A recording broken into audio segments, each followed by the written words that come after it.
Hey everyone, it's the Building Code. Zach Witovich here. And I'm Charley Burtwhistle. How you doing today, Charley? I'm doing well. Doing well? You know what we still haven't talked about, so I commonly like to bring up on the podcast that Zach and I work together outside of the podcast. We have real jobs, ladies and gentlemen. Yesterday, I'd love to get a poll, if somebody wants to comment and take my side here. I was in a meeting room, and it wasn't booked at all. And I checked. Let's emphasize that. I walked in, I checked it, nobody had it booked. I'm like, perfect, nice little spot for me to work. And then Zach comes in, knocks on the window real pretentiously, and was like, I have this booked. And I looked, and he scheduled a meeting for like 9:15, and it was 9:15. I'm like, you saw me in here, and you scheduled a meeting to come in, and then just promptly kicked me out of the room.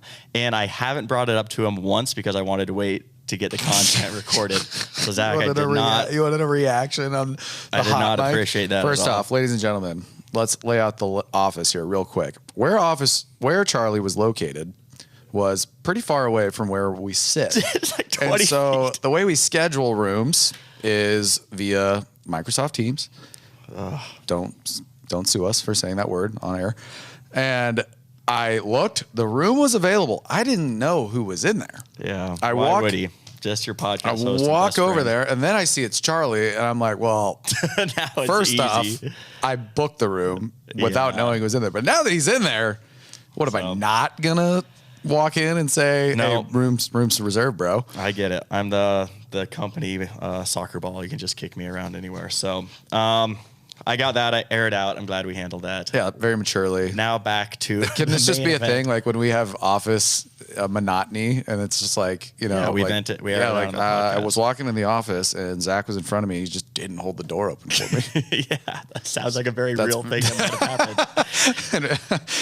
All right, so today on the podcast, we have a very amazing guest, someone who loves Buildertrend. We were talking a little bit pre-show, and he messaged us about how excited he was, and I'll be honest, I'm very excited to talk to him. It's Adam Copenhaver out of Charleston, South Carolina. Have you ever been to Charleston? I have one time with my dad for his birthday 2 years ago. Really? I've heard amazing things. I've never been. It was beautiful, and looking at his website, CopeGrand Homes, their website, it's incredible. The homes obviously are insane, but also all the pictures of the beach and the shoreline and everything is fantastic. But I'm very excited to talk to Adam.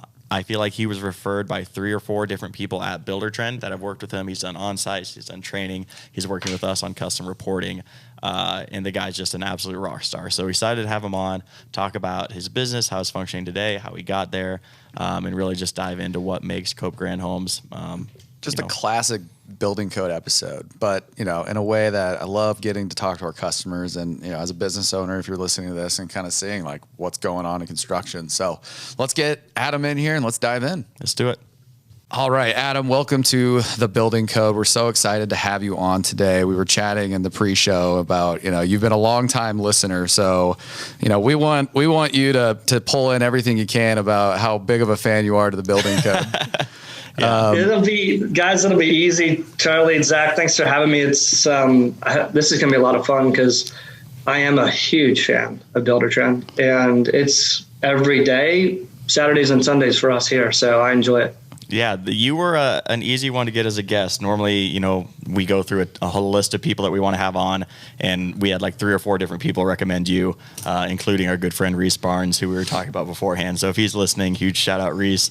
You better tell Reese to check out your episode so that he knows that we talked about him. He'll love it. If our listeners, Reese Barnes sells our on-site consultant. He's a bit of a character. He's got a big beard, and he's from central Nebraska, and he's just a big character. So I just love that you already know him, and you've done an on-site with us and all that. Yeah, it's hard not to love everybody on y'all's team. I mean, out of any other software I've ever used, it's never been this easy to talk to people and get feedback and make some changes and revisions and learn how to do things that we haven't been doing the right way. And so, yeah, Reese has been fun to work with. And then, you mentioned on-site consulting, which we just went through with Chloe, and she was a rock star. So, yeah, I love it. Well, not enough about us. Let's talk about your business and what you do. Tell us a little bit about CopeGrand Homes and your company, and kind of just give us your story. We'd love to hear from our customers about, typically your beginnings and how you kind of got where you're at. Yeah, so I guess a big part of our company is, well, it's 100% our team, which we've grown over the years. Thankfully, everybody's had a great market to be able to do so. But I've got a twin brother, Ben, and he and I grew up in Pennsylvania, started tinkering and building stuff with our father, built a massive pole barn building behind our house, built a log cabin with one of our other friends' dads, and we got into construction really early and just kind of fell in love with it. Growing up in Lancaster County, Pennsylvania, with the Amish and those amazing craftsmen, it's hard not to get an affinity for that. And so that was the start. Ben took a vocational route in high school and got some experience there. I've got my exposure to that. We had a lot of builder, type of craftsman friends that we had around. And then Ben chose a 4-year degree in building science and construction management. I chose architecture initially, and I don't know, should I thank Uncle Jack? Uncle Jack, if you ever get to listen to this, he invited me down to Florida to his firm, and we walked through, and just a short story, sat down at the end of the day. He said, "Hey, you know why I brought you here?" And I said, "Yeah, to share your architecture role." And he said, "No, I brought you here not to be an architect." And so he changed my path, which honestly is for the better, I think. So I ended up going to engineering school and graduated with a degree in engineering, which for anybody that's interested in trying to figure out what they want to do in college, I would say that engineering is one of the top choices. It was a degree in problem solving. Regardless of what you do with that degree afterwards, you go into construction, be a builder, land development, build roads, or work in hospitals, it works for all of them. And so shout out to Penn State for that. They had a great education for me there.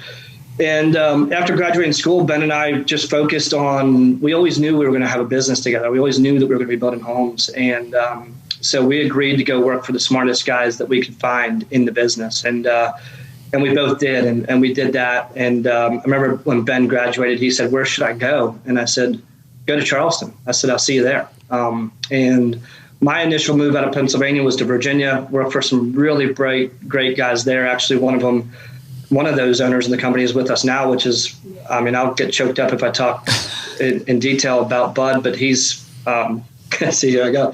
He is an amazing blessing to our business. And it's pretty cool that after he retired, he decided that he wanted to come help us out, which is really cool. So worked with Bud for 10 or 12 years. And then Ben had started CopeGrand with a blessing of mine in Charleston. And I said, "Hey, listen, when you need me, just let me know and I'll sell my house and be down." And he called me 2 months later and he said, "All right, I need you." So house went on the market and I moved to Charleston, and we started building 7 years ago, I guess over 7 years ago in Charleston. And it's been a wild ride ever since. It's been a great learning process. It's been, just very motivating to do what we do and get to work with the people that we work with. And I couldn't have picked a better outcome for what Ben and I had planned 25 years ago. Yeah, that is fun to watch it kind of all come together. Huge shout out Uncle Jack and Bud there at the beginning. And your brother. Yeah. So you moved down to Charleston 7 years ago, started this business. Where is it at today? How have you guys kind of grown? Where do you primarily serve? What's your kind of company look like these days? Yeah, so we serve the Charleston market and now also the upstate of South Carolina. Which we can chat about that if you guys are interested. And Buildertrend's been a big part of being able to make that leap to a location that's 4 hours away from Charleston. So that area is the Greenville area, Lake Kiwi, Spartanburg area. So we can chat about that if you guys are interested in how that relates to Buildertrend and how we do that. But yeah, Charleston is our service area. We focus mostly on the beaches, the beach areas, which includes also downtown historic renovations. I think as a builder, I'll say it again because I've said it for years and I hear it back again. Us builders are just fools with egos, right? We just love building beautiful things regardless of whether there's money in it or not. And we're a glutton for punishment. But the ego side of that is historic renovations. There's a number of our guys in our team that would take that historic renovation over a new house any day. And so we get involved with a number of those, which is always great.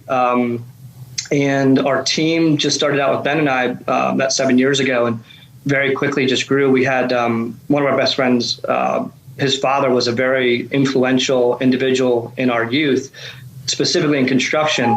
And when Ben and I were dreaming about having our own company in Charleston, Rodney had said, "Hey, I want I want to be a part of it too. So we were 6 months into building houses or so. And he said, just let me know. We called up Rodney and said, are you ready? And there he was. 6 weeks later, he moved down to Charleston, and he's been with us ever since. And so Rodney was employee number 1, still with us to this day. Now we're up to 12 employees across our 2 divisions. And we've reorganized a couple times through that. So we've got project managers, and we've got project coordinators, and we've got designer, and our team is really focused into 2 divisions now. It's pre-construction and construction.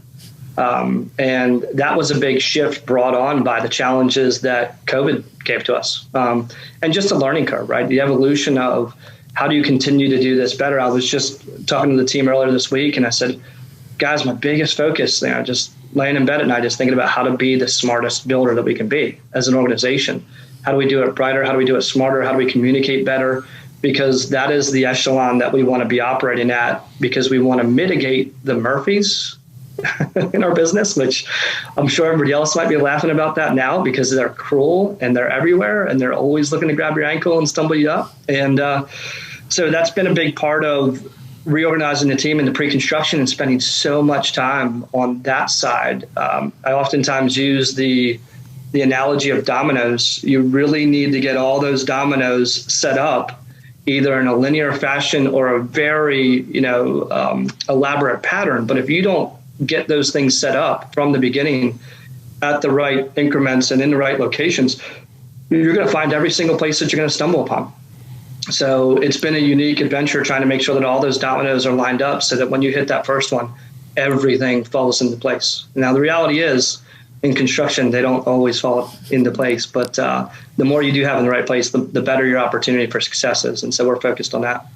Wow. Well, first off, I love that you're building like the Avengers of your friends for you're down in Charleston, South Carolina. I call them up. Yeah. Like, hey, you got to get down here and, I need you. And it's like, hey, drop everything and do it. Sell the house. Zach, it's the dream team. Yeah, I love it. I'm lucky enough to, actually the Avengers does resonate too. But one of our clients years ago, we've got a number of repeat clients. One of them is up to 8 projects with us. Wow. And that's pretty fascinating in 7 years, right? And they are big time projects, historic renovations, battery project, oceanfront projects, those sort of things. And so she came up with Dream Team Charleston. And so, I don't know, some of our shirts actually have it on it. I can't brand that because I think it's infringement. Charlie's a big t-shirt guy.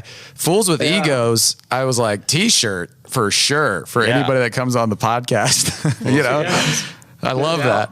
And then we actually had one of our architects that we use had just mentioned that a few months ago. Like, he's trying to build Team Avengers, and we work with him a lot. We work with the engineer a lot, and he's like, "Yeah, we got the Avengers. We're gonna go everywhere." I said, "Yeah, that's great, Colin." So great. I'm not as funny as I thought. That is like the biggest, I think, item that a builder could focus on, is just building as strong of a team of superheroes that you could possibly build.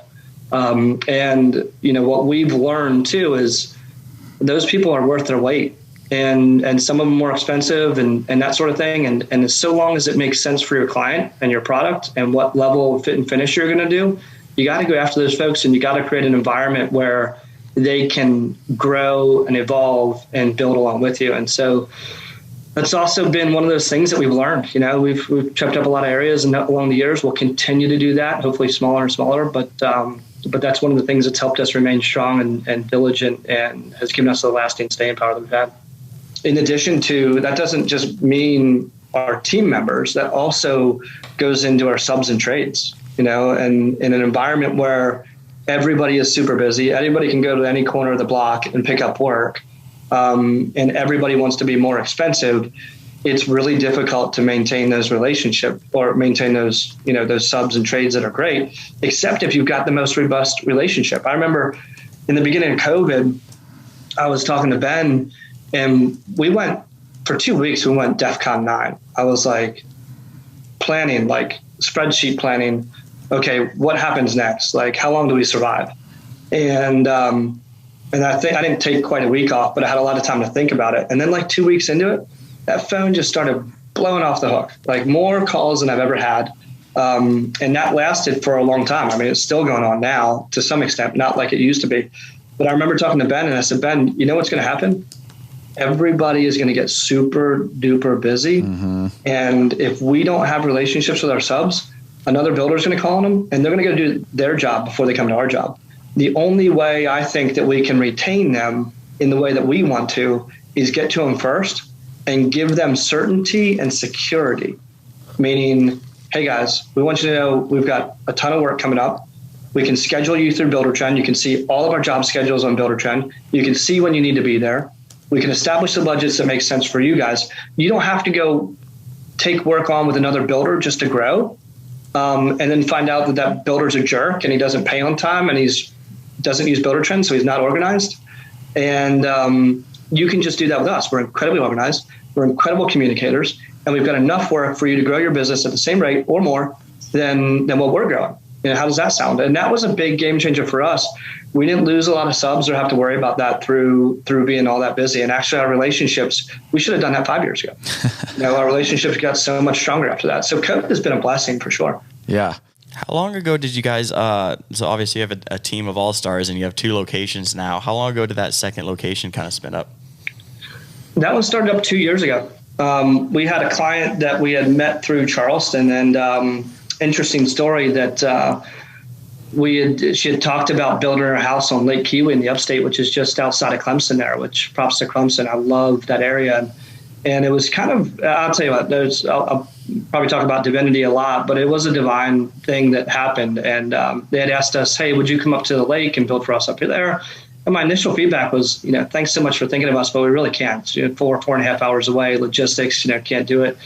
And I remember, I think our story is a little bit different, but I remember that question being asked at least 3 times. And we were had a good relationship with them and actually went to go visit the upstate on one of the holidays. And I remember she had taken me over to the property that she was interested in building the house at. And I thought she just wanted to pick my brain because I offered to be a resource. Of course, hey, I'll help guide and coach and those sort of things.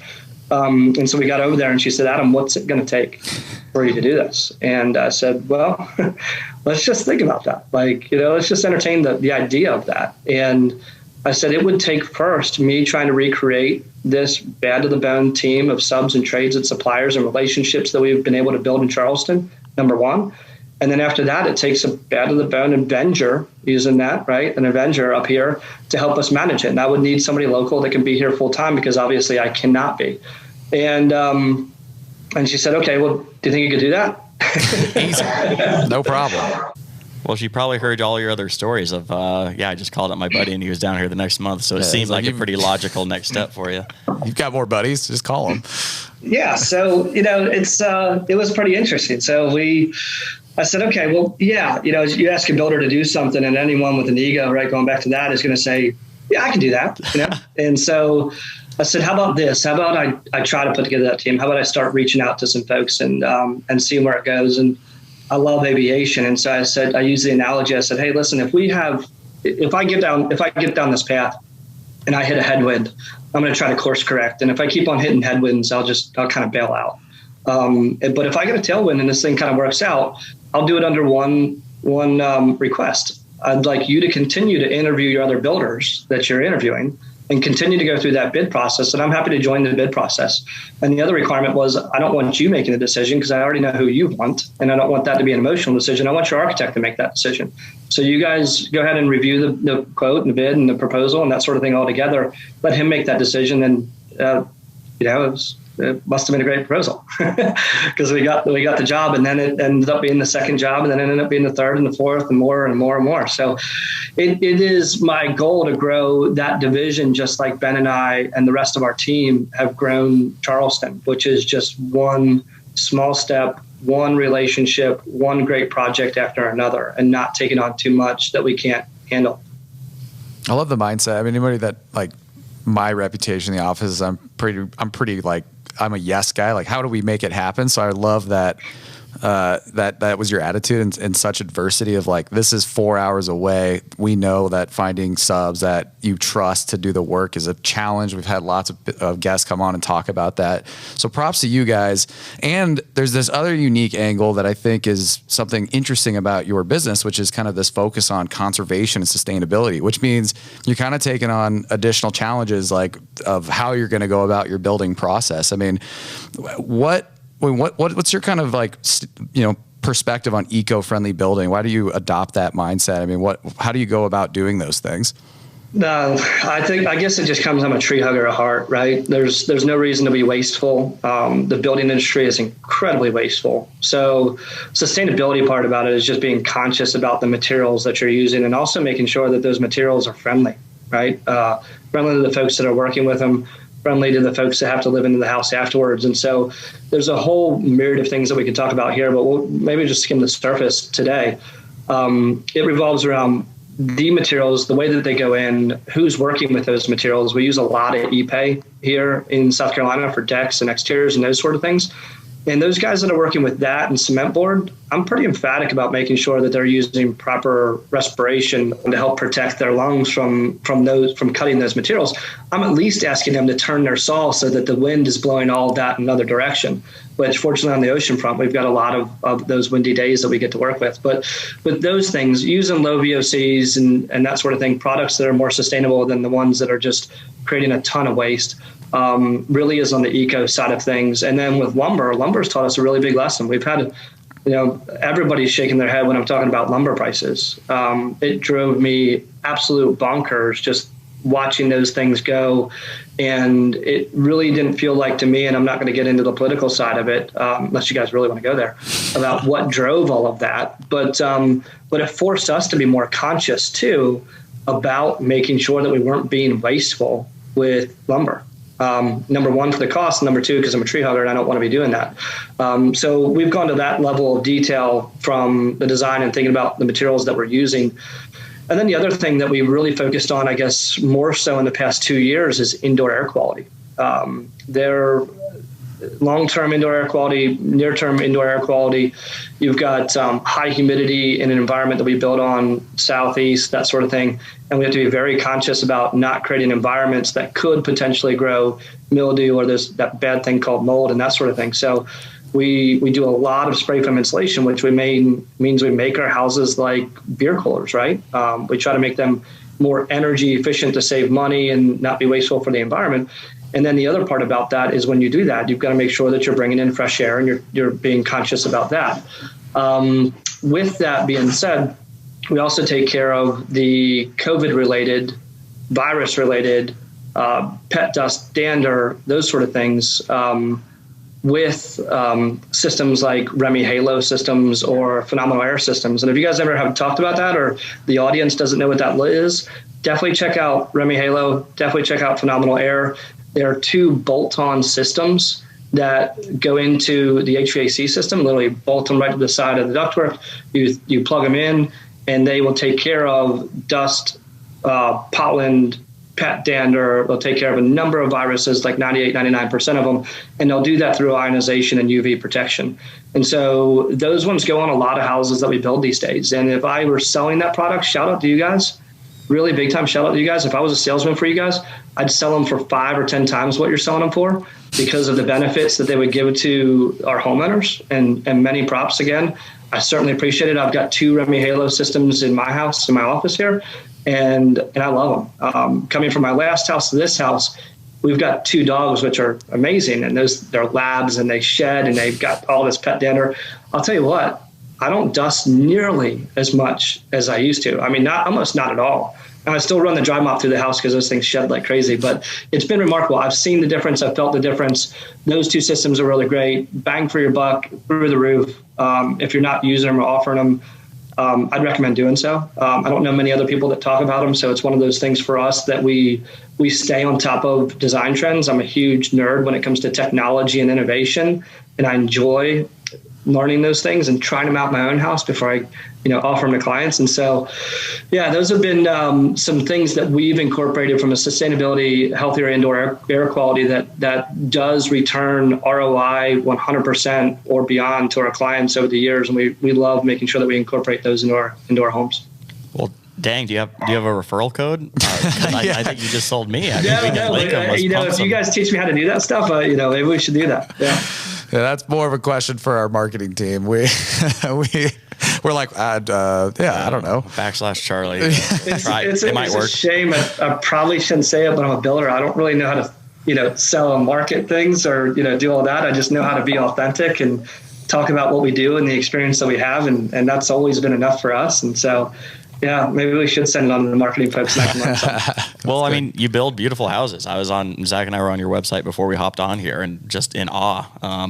I do have to admit, you have a little bit of advantage just with your surroundings. The location. A beautiful house on a beach will always beat a beautiful house in South Carolina. I think the credit goes to our clients, and the designers that we partner with and the architects that we partner with. Like, we enjoy having that team collaborative effort to bring it together. And yeah, sure, Charleston is a fantastic landscape. The upstate's a fantastic landscape to build in.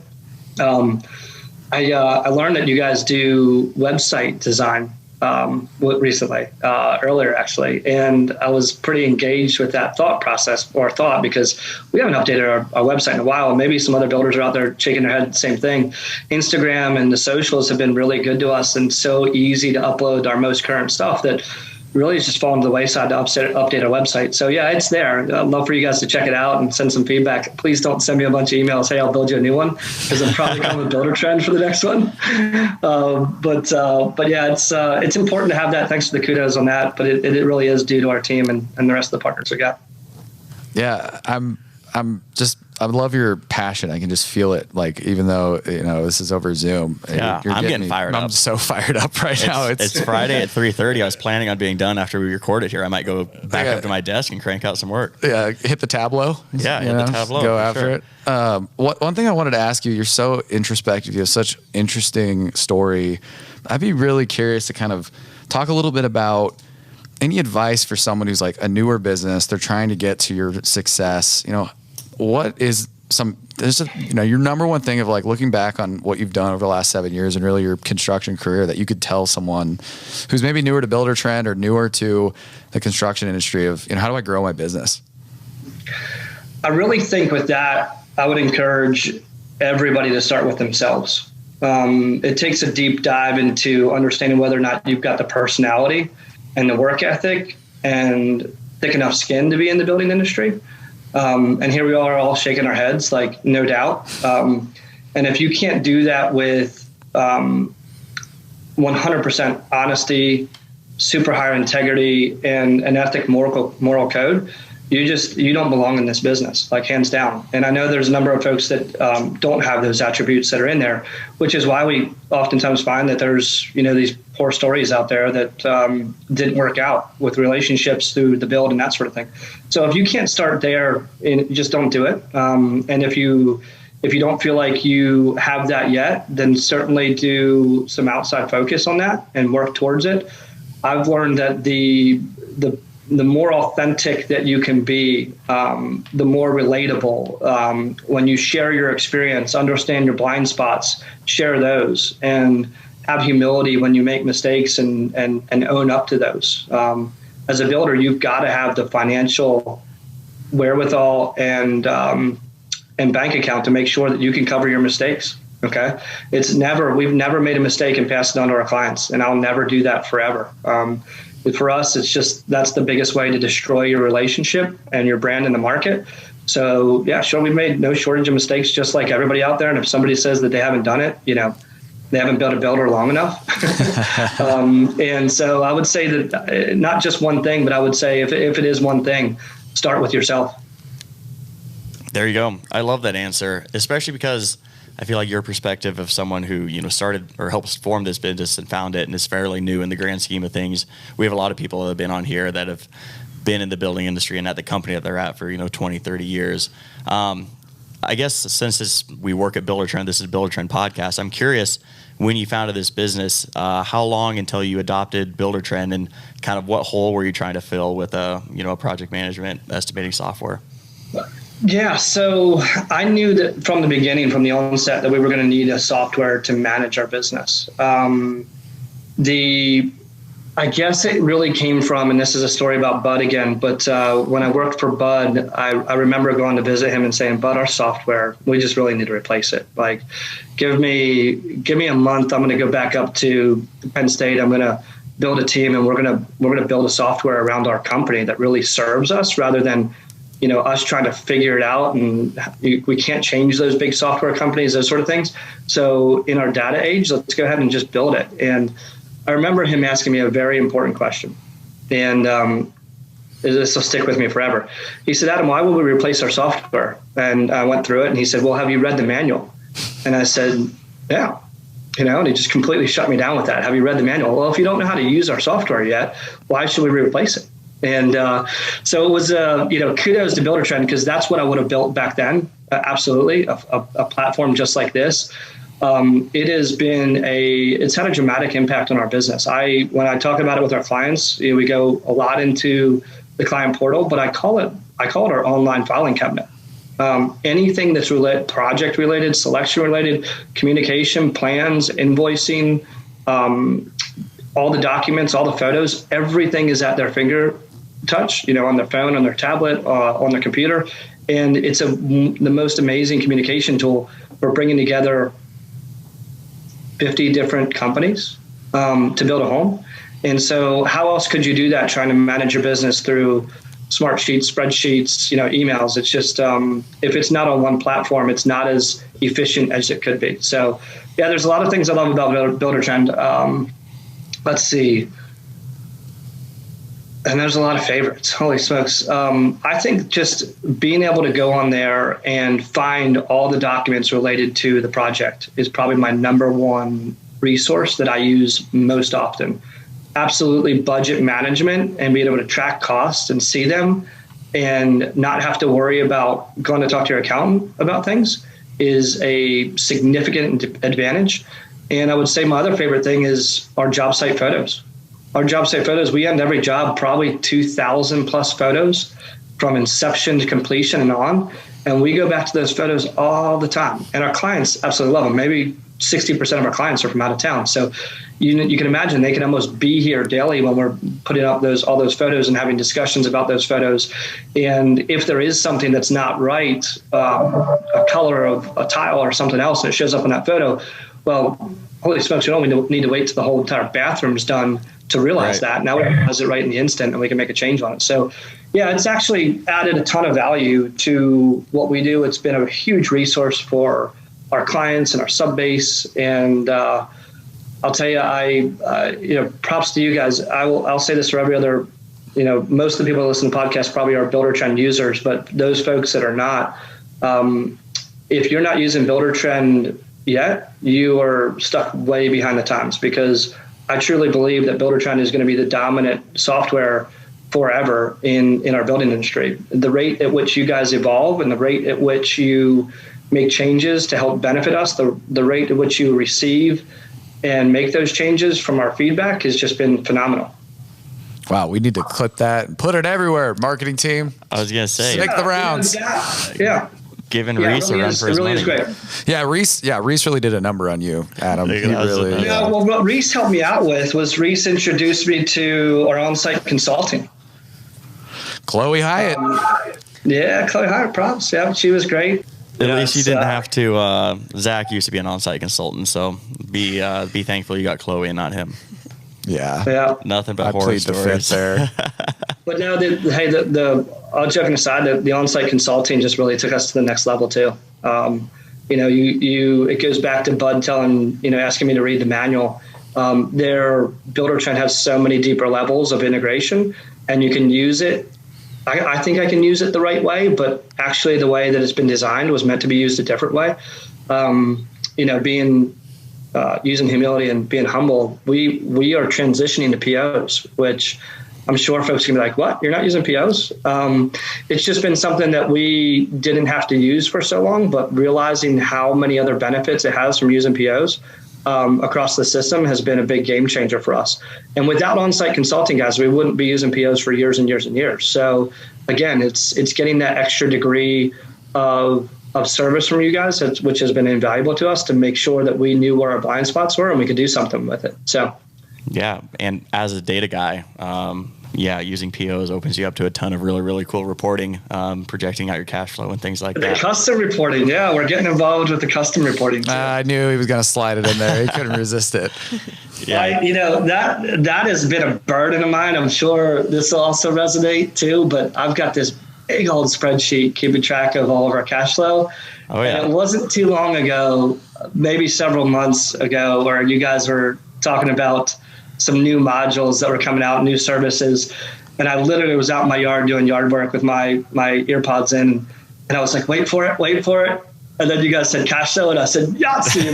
Where do I sign up? I did it. Yeah. So no, I think that's been a big, or will be a big game changer for us too, because if there was it is difficult to track cash flow. It depends on what level you're at and who's doing it for you. But again, if you can integrate that into the software that you're using and it becomes mindless and unconscious and you just get to go on there and see the dashboard, I mean, holy smokes, like that's amazing. You get to make better decisions with data. So Charley, props for being a data nerd. Hey, there you go. Men lie, women lie, data doesn't. And T-shirt, or was that already submitted? I think that was I've submitted that one before. We have Nicole on us with us, and she's our new podcast producer, and so she's here in case Charley has T-shirt ideas. We can make it happen. So. Oh, all right, Adam. We are running up against time, and it's been fantastic talking with you today and everything that you do as a business. Is there any last, pieces of things that you wanted to touch on today here on the Building Code? No, I really appreciate you guys having me on. I hope that I get a ton of information from your podcast guests. You guys are great interviewers, great questions. So keep up the good work there. I hope that I was able to do the same and be a resource for a lot of our listeners. If they ever want to reach out to me and say, hey, Adam, what mistakes did you make? Or how can I fix this? I'm happy to entertain folks. You guys can message us or whatever on Instagram. I'll get back to you as soon as possible. Just like I tell my clients, if I don't answer when you call me, don't worry. I'm with somebody just like you, or I'm with my family, and I'll get back to you as soon as I can. But I genuinely really do appreciate being a resource for folks. And for those folks that are not resources for other folks, if you don't have builder buddies, go find them. And I encourage folks that don't want builder buddies to have builder buddies, because this trade can be so much more powerful and useful and valuable if we do share what we're doing. It's not unique. We all go through the same things. It's a business that we all have to run. And so I appreciate my builder buddies. They're amazing. I wish I had even more of them. I'll never have enough. But if you guys need one, if anybody needs one, or anybody has any questions about the things that we do, I'm happy to be a resource for them and help out. Love that. Well, thanks a ton again, Adam. This was you lived up to it. You were a fantastic guest. We really enjoyed having you on, and looking forward to our invite out to Charleston to come visit you sometime. Yeah. Well, here it is, Charley. You guys are invited to Charleston. Come check it out, hang out. I will probably put you to work while you're here. We'll get further into Buildertrend. You can show me what I'm doing wrong. There's not too many things left. We're executing pretty well, but great place to hang out, great place to visit and live too. So the invite's there. Just bring some of those T-shirts with you. Can do. That's a fair trade. Yeah. Thanks again, Adam. Yeah, Adam, you're always welcome back. Guys. It was fun. I appreciate it. See ya. Mr. Charles Burwhistle, we just had Adam from CopeGrand Homes. Amazing episode, amazing interviewer. Someone who just I just love his passion, and you feel it a lot from our guests. They really take their industry so serious. It's so near and dear to their heart. I always just kind of gush, and I'm not really an emotional person, but when I hear people talk about these things, it really gets to me. And I've talked about it before, but I just love the stories of these small business owners making a difference in their communities, and Absolutely. It's just so cool. What are your takeaways? Yeah, well, I was excited to meet Adam because I had heard nothing but great things about him, and he definitely lived up to the hype. I'll be very curious to see how our editing team does this, because we talked to them for another. We have so much content. 20 minutes after we officially stopped the interview. Good luck, editors. But it was good stuff, so maybe we mix some of that in there. But no, it was cool. I definitely get why they're able to grow at the scale that they do, why they're able to open up new locations.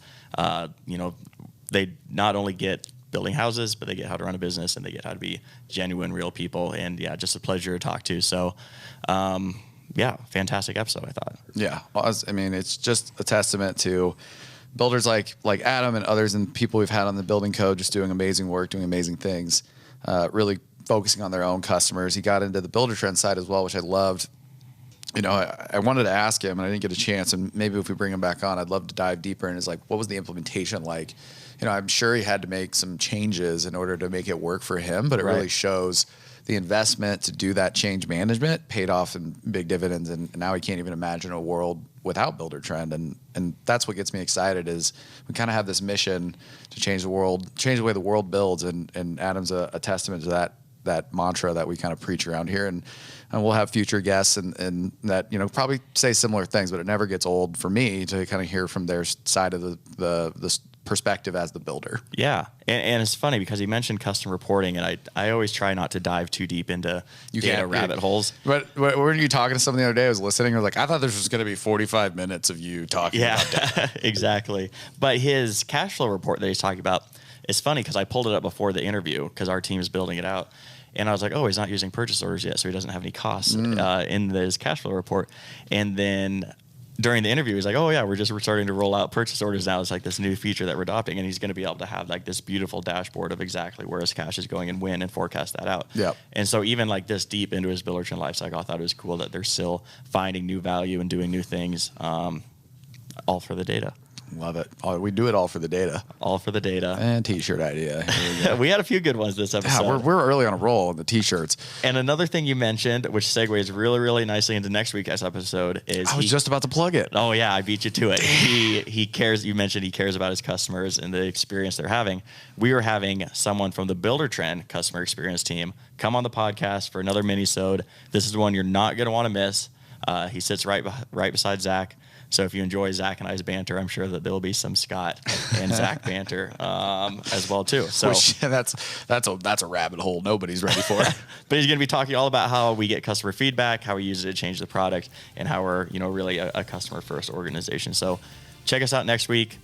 Like, review, subscribe, and have a fantastic day. This is the Building Code. I'm Zach Witovich. And I'm Charley Burtwhistle. We'll see you next time.